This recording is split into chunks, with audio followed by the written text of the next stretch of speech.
optimization, and today we are going to talk about the quasi-Newton method. And first we review what we have discussed before. It's the Newton method. Okay. Suppose we consider this unconstrained optimization problems. Okay, and we assume f is twice differentiable. And if we consider the second order Taylor approximation of the objective function, okay, we use this approximation. We have the first term related to the gradient and the second term related to the Hansen matrix. And if we minimize this part, this second order approximation, okay, we can take the derivative with respect to x and let it equal 0. Then we got this, okay. We set the gradient above expression to 0, so this is after you take the derivative, you take the gradient, okay, and you let it equal 0, and it becomes like this. And this is what we call the pure Newton's method, okay. So first you need to calculate the Hansen and then the inverse, okay, and then the inverse, and this is xk plus 1, okay. So this is a Newton method. But there are some problems of the Newton method here. The first is, even if your Hansen is non-singular and positive definite, the computation of the inverse of a large-scale matrix is very difficult, or it's very expensive in the sense of computation.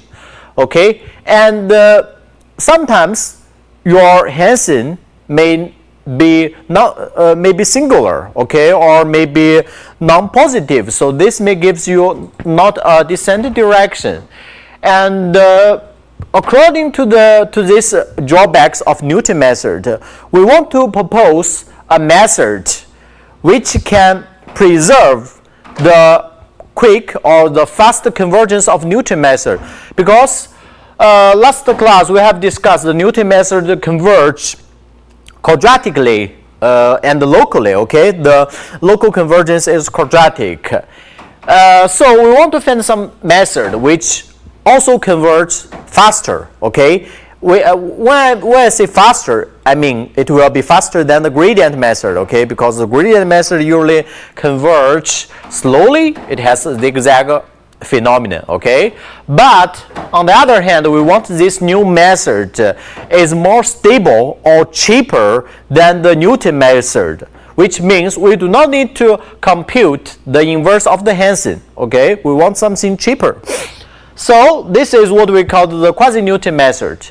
Before we go to the quasi-Newton method, we review something we have learned before, and it's the Wolff condition, okay. The Wolff condition contains two inequalities, okay. The first inequality is the descent of the function value is sufficient large, okay. So the first condition, we also call it a sufficient descent condition. And on the other hand, we want the gradient at the new point is greater than some constant times the gradient at fxk times the direction, okay. So the Wolff condition contains two parts, the sufficient descent and the curvature conditions.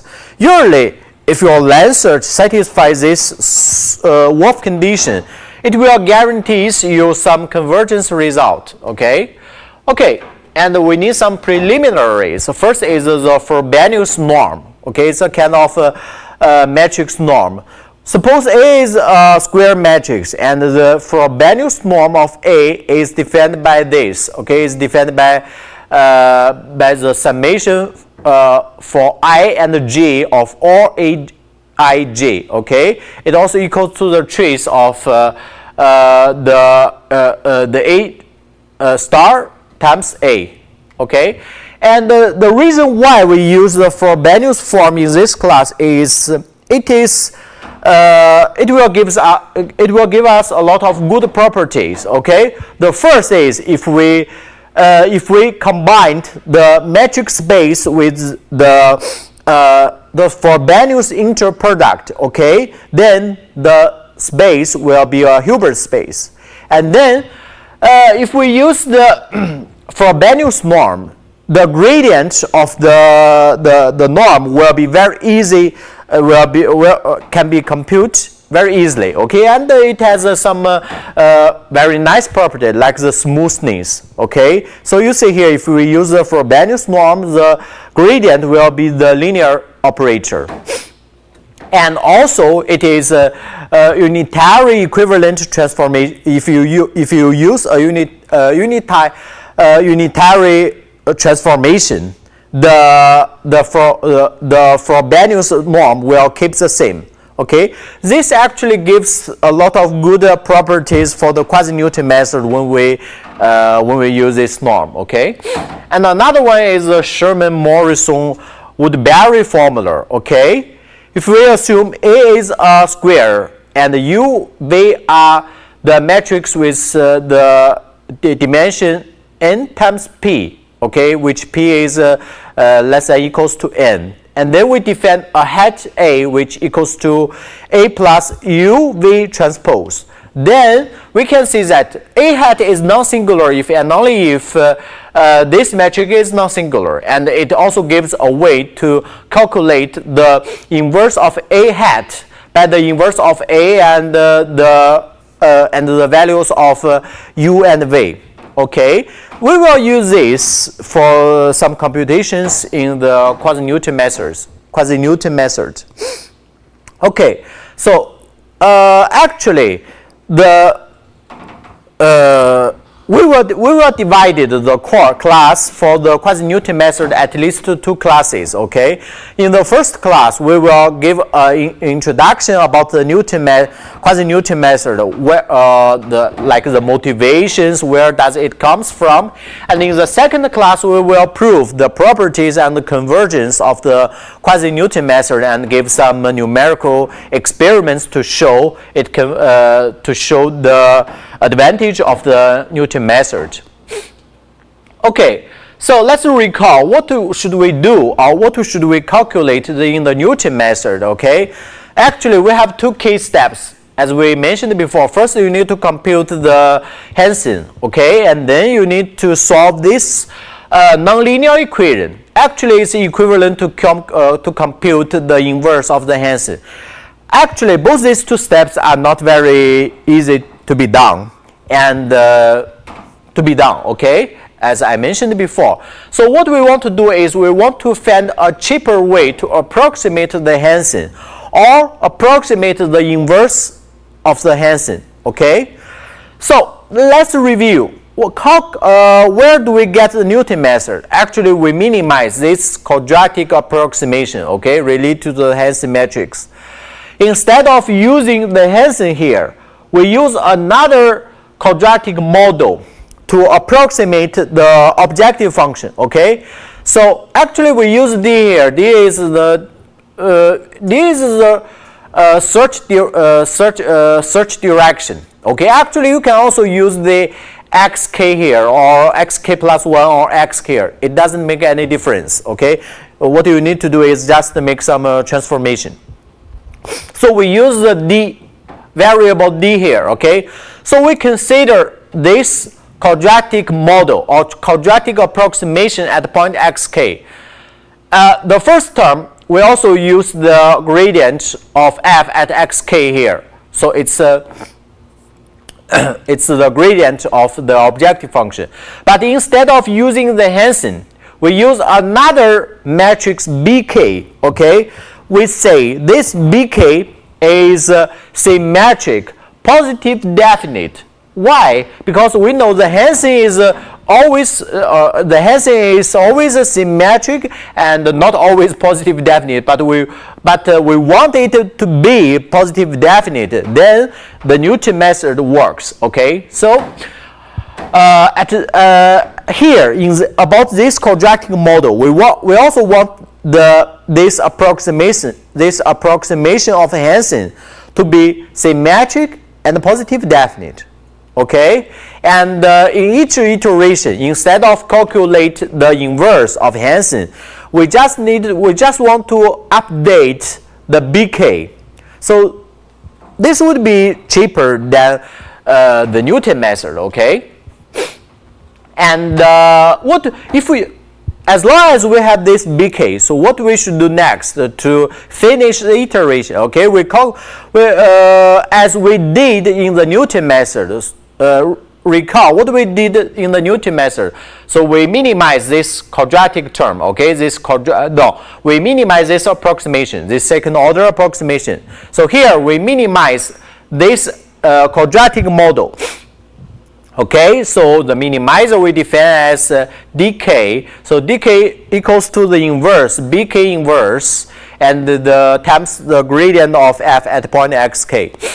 So we use this as a direction, okay, as a direction in the iteration with some step size, okay, step size.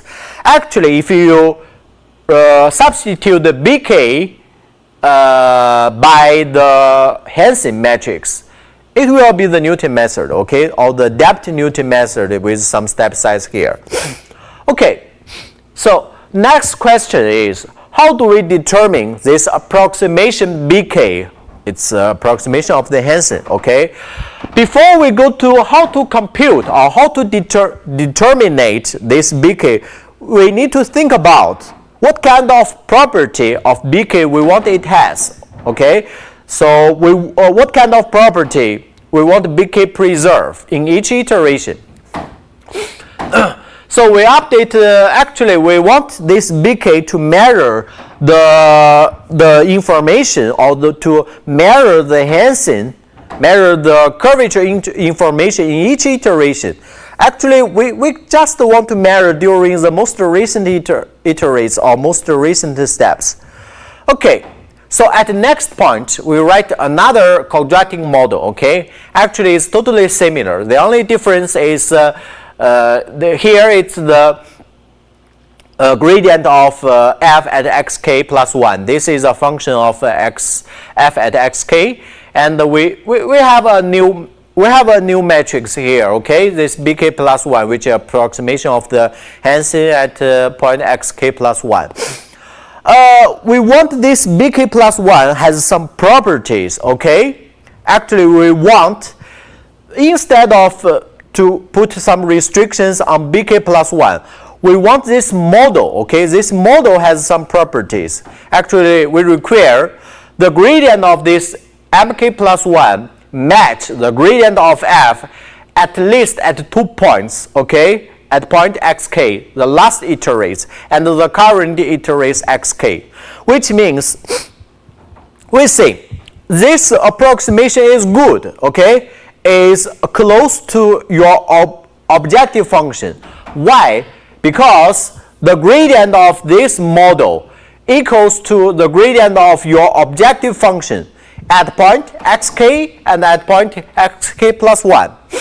Okay, for the point xk plus 1, if we let d equal 0, okay, we can check very easily the gradient of mk plus 1.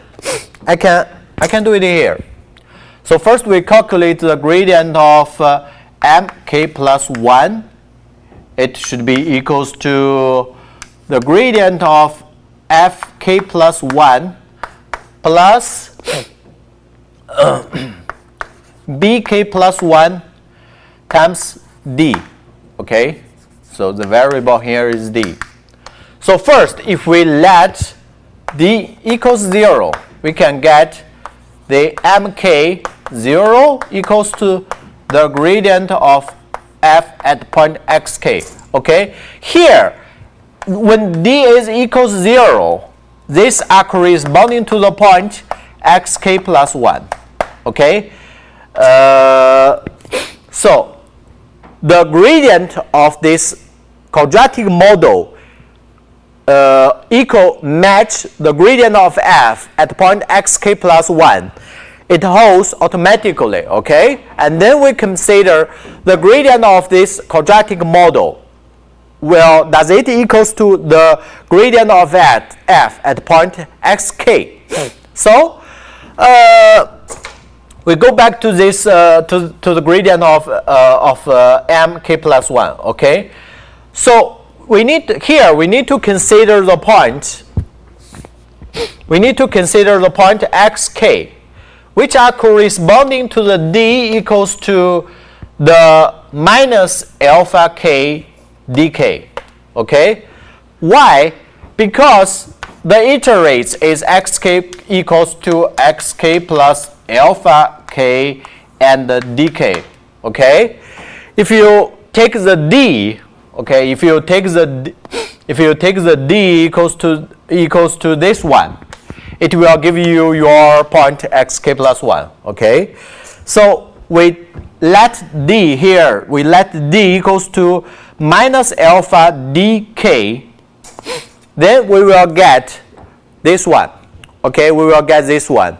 The gradient of m k plus 1 at this point, at this minus alpha k dk equals to the gradient of fxk minus alpha bk plus 1 dk, and we want this term equals to the gradient of f at xk. Okay, this is what we require here. We require the gradient of m match the gradient of f at 2 points. Okay, at xk and xk plus 1. This is related to the point xk.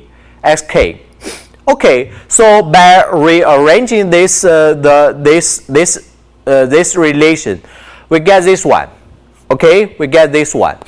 And up to now, so we have this equation or this relation.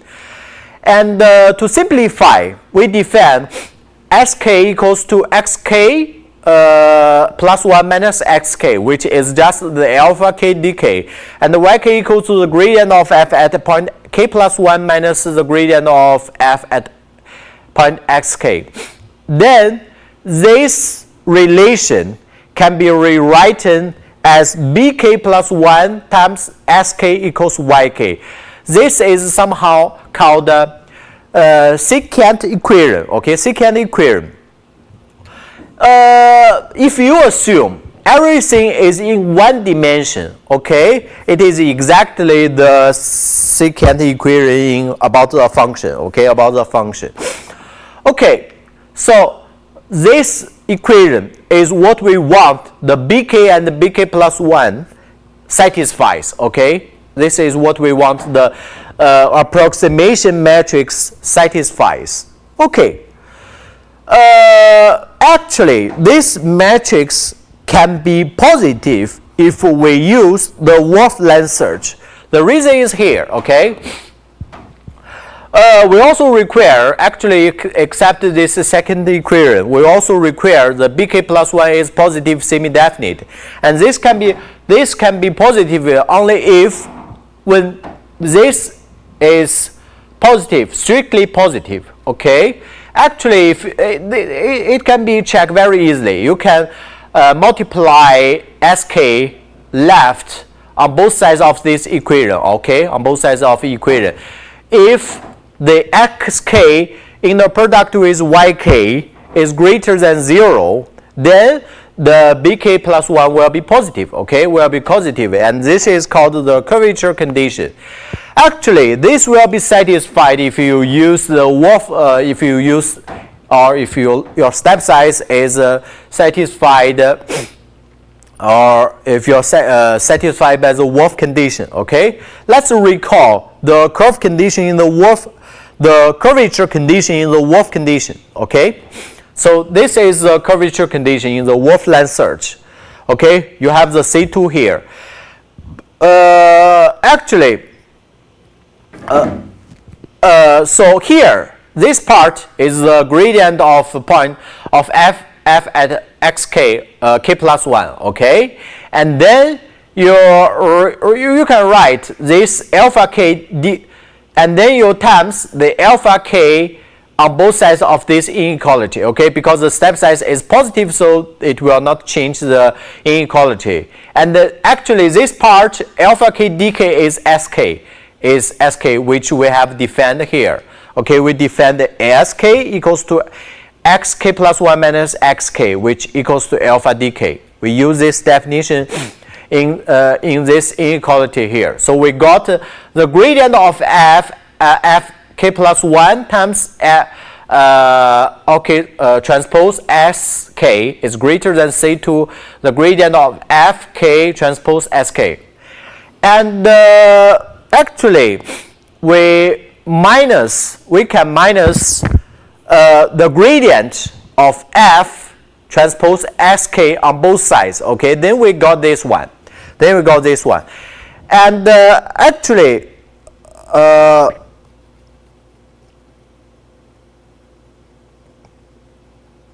we know the C2 is less than 0, okay? The C2 is less than 0.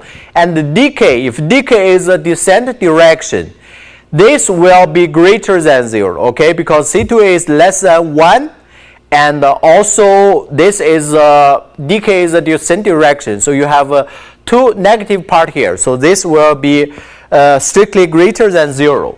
So you get, if your line search satisfies the Wolf condition, you will have the sk times yk. No, the sk inner product with yk is greater than 0. Okay, and this can guarantee your bk is positive, or bk plus 1 is positive definite. Okay, so next is we want to know, or we want to find exactly or explicit way to calculate the dk or update the bk plus 1 in each iteration. Okay, so we know if the curvature condition is satisfied, okay, and the secant equation will always have a solution bk plus 1, but actually the solution may be infinity. Okay, the solution may be infinity. But we want to determine the unique bk plus 1, so we give this subproblems. Okay, so we give this subproblems, which means we want to find a matrix B, which is closest to the bk, which satisfy B equals to B transpose, which is to guarantee your bk plus 1 is symmetric, and also satisfies this symmetric, also satisfies this secant equation. Okay, so because this secant equation is what we derived above, and also we want this bk is positive definite. Okay, to solve these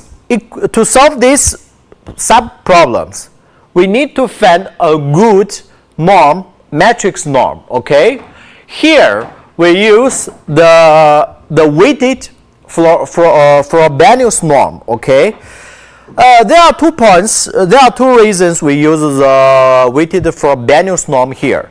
First, if you use a Frobenius norm, the KKT condition of these problems will be easily to solve, or it can be solved, or it has a closed form. Okay, if you use other norms like spectral norms or other norms, the KKT condition of this problem will be very difficult and may not have a closed solution.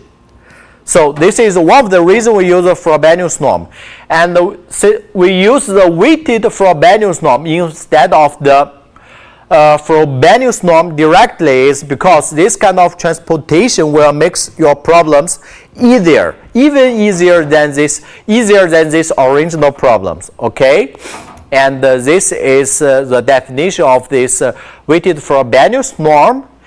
And about this weighted matrix W, we need it satisfies the W times yk equals xk. Okay. One of the choice, for example, you can choose the wk equals to the inverse of this gk bar, of the inverse of the gk bar, and the gk bar is just the average of the Hansen matrix is defined here. Okay, this is one of the possible options for the weighted matrix. And okay, so if we use the weighted Frobenius norm and the average Hansen for the wk, and we can find the unique solution of the subproblems here, which we want to find the B, which is closest somehow, closest to the bk, and satisfies the B equals to, which satisfies the symmetric condition and the secant equation. Actually, these problems, okay, if you use Frobenius norms here, these problems is a kind of calculate the projections of the B. Okay, sorry. It's a kind of back approximation problems. We want to find the projection of BK onto some subspecies, subspecies, which is defined by the symmetric condition and the secant equation. Okay, and okay, so the unique solution is BK plus Y equals this. And it looks a little complicated, okay? And the scalar rho k is equal to 1 over yk transpose xk. And this kind of update is called the DFP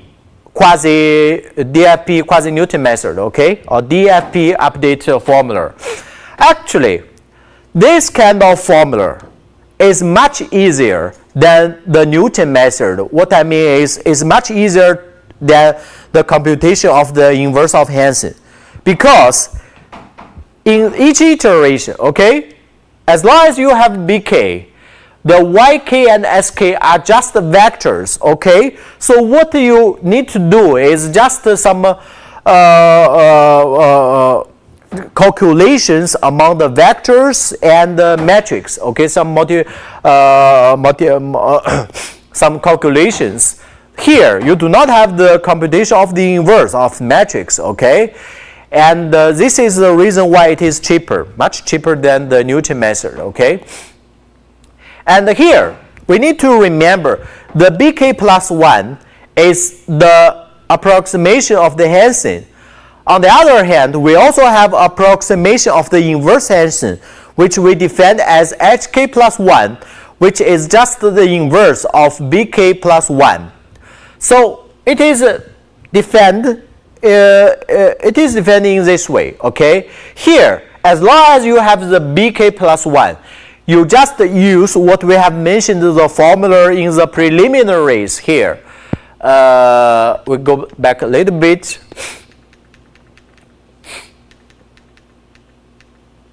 You can use the Sherman-Morrison-Woodbury formula, okay? This formula here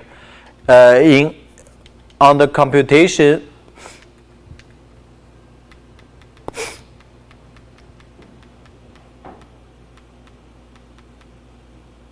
Okay, you use the formula here. Since you already have the BK plus 1, you can compute the inverse, and then you get this one, okay? Actually, this kind of modification or update is called the rank 2 update, okay? Because you use two rank 1 matrix here, okay? You first you have the HK, and then you minus this matrix, and then you plus another matrix, okay, plus another rank 1 matrix. Okay, this formula is called the DFP updating formula, since it was originally proposed by the Davidson in 1959, okay, and later it has been studied and implemented by the Fletcher and Powell, so that's why it's called the DFP updating formula, okay. Actually, the DFP update formula is a kind of rank 2 modifications, as I explained there, okay? Which it combines the most recent observed information about the objective function and with the existing knowledge of the current Hansen approximation.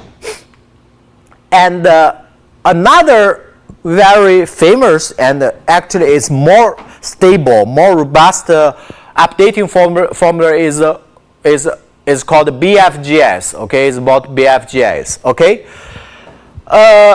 we began from this second equation here. Okay, instead of using BK plus 1 times actually the equation we used before is bk plus 1 times sk equals yk, okay?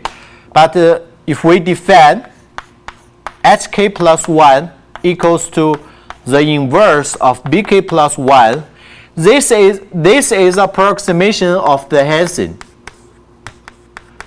And this is approximation of the inverse Hansen, okay? And then we can get another sequential equation, which is fk plus 1 yk equals xk, okay? And by the same argument, we want to find the updating formula of hk plus 1 by these subproblems, okay? We want to minimize h, the norm of h minus hk, such that h is also symmetric and satisfy this secant equation. And of course, we can also use the weighted Frobenius norms here, and with the weighted with a proper W matrix W, okay? And then we get another update formula, okay, which is called the BFGS. The unique solution of this subproblem is like this. And of course, you can compute the inverse by the formula I mentioned in the preliminaries, okay? And then you can get the BK plus 1 for BFGS, okay, for BFGS. So this is what we called the quasi-Newton method, okay? We will give an example of the BFGS method, okay? So first you have a starting point x0, okay? And the converged tolerance epsilon, which is greater than 0. And also you need to give initial of h0, okay? The initial approximation of the inverse Hansen. Actually, this is a difficult problem in the quasi-Newton method. There is not a standard for the options of the initial, initial h0, okay? One possible option is you can use the identity or some scalars times identity, which we'll introduce in the next class, okay? So if the norm of the gradient is less than the tolerance, then we stop. Otherwise, we compute the direction, which is the negative hk times the gradient f at point xk. And then we do the iterates, okay, with some step size, okay? Here, the step size, sorry, there is a typo here. The step size can be computed from a length search which satisfies the Wolf condition. Of course, you can also use some other kind of line search conditions. But here, if you just use the Armijo condition, which we have been mentioned before, it is not so good because you cannot guarantee the positive definite of your matrix hk plus 1 or bk plus 1. So we use the Wolf condition here, which consists of the sufficient descent and also curvature condition. And then we define the sk, which is equals to xk plus 1 minus xk, and yk equals to the gradient of fxk minus the gradient of f. And then we update the xk plus 1 by this BFGS formula. And then we go to the next iteration, okay? Actually, this BFGS method has been proved not very fast, but faster than the gradient method, which can converge superlinearly under some assumptions, okay, which is better than the gradient method, but which is not as good as Newton method. But we can see here, we do not need to compute the inverse of Hansen anymore, okay, and the update is quite simple. You just need the last the hk here. You just need the last HK and some vectors, and you just need some very basic computation, and you can get the next HK plus 1. Okay, so this is what we have introduced this class. We introduced two kind of updating formula for the quasi-Newton method, and we introduced the motivation of this this kind of method. And in the next class, we will introduce the theoretical result about the quasi-Newton method, the global convergence and the local convergence.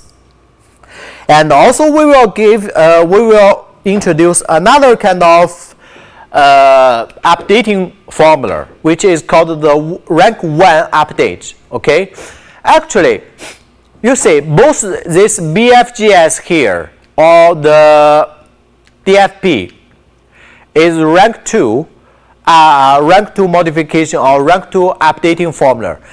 But actually, you can use just one rank here instead of using two rank 1 metrics to update your HK plus 1. Actually, you can use just one, which also gives you some good properties. But in the rank 1 update, usually you can preserve the symmetric property, but you cannot preserve the positive definite properties. So we will introduce this in the next class. Okay, we will finish